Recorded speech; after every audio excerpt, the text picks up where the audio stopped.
मराठा समाजात जन्म घेतला म्हणून काय पाप केलं का? पाप केलंय याचा आम्हाला अभिमान आहे. मनोज जरांगे पाटील हे फक्त त्या लेकराच्या वडील नसून संपूर्ण महाराष्ट्राचे बाप आहेत. त्याच लेकरासाठी आंतरवाली तलाट्याच्या उपोषणावर बसले होते.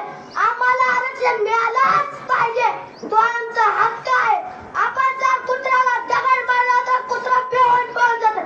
तो दगड जर आपण मधमाशीच्या पोळीला मारला तर मधमाशी आपल्या फोडून काढतात, कारण त्यांच्यामध्ये इकी आहे. इकी समजून जर आपण मनोज जरांगे पाटीलांना असा सपोर्ट दिला तर मग काय सरकारच्या बापाला पण आरक्षण द्यायला लागेल.